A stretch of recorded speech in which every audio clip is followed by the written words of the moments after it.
আজকের খবর।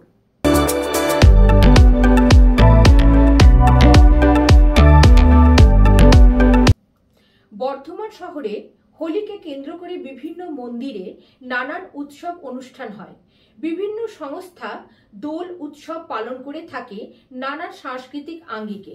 তবে দোল উৎসবের প্রাক্কালে পীরবাহারামের মাজারে সব ধর্মের মানুষরা আবির নিয়ে এসে এখানে ভক্তি সহকারে তাদের মনস্কামনা পূরণের জন্য প্রার্থনা করেন। জ্বালানো হয় প্রদীপও। এক সর্বধর্ম সমন্বয়ের চিত্র ফুটে ওঠে এখানে। এই প্রাঙ্গণে এখানকার বিশিষ্ট মানুষ প্রবীণা রোজি ওয়ারসি জানান, এখানে একদিকে যেমন হোলি হয় তেমনি রমজানকে কেন্দ্র করে রোজা পালিত হয়, ঈদ উৎসবের আয়োজন করা হয়।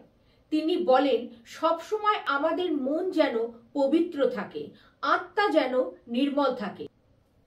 আরাধনা তো ওপরালা করেন। লখনৌয় ওয়ারিশ বাবার মন্দির আছে, সেখানেও হোলি হয়। এ ব্যাপারে তিনি কখনোই কোনো আপত্তি করেননি। হোলি হলো নির্মল আনন্দের উৎসব। এখানে আমরা বাবাকেও সবাই পেয়ে হোলিতে রাঙিয়ে দিতেন। হোলি কোনো খারাপ জিনিস নয়, সব সংকীর্ণতার ঊর্ধ্বে রয়েছে এই ধরনের উৎসব।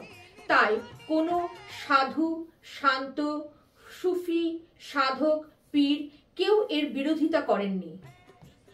হোলিকে কেন্দ্র করে আমরা প্রত্যেকে এক নির্মল আনন্দে মেতে উঠি। লখনৌয়ে ওয়ারিশ বাবার মন্দিরেও দারুণ হোলি খেলা হয়। এই পবিত্র উৎসবকে আমরা সকলে নির্মল মনে গ্রহণ করি। এর মধ্য দিয়ে একে অপরকে আমরা একাত্ম করে নিতে পারি।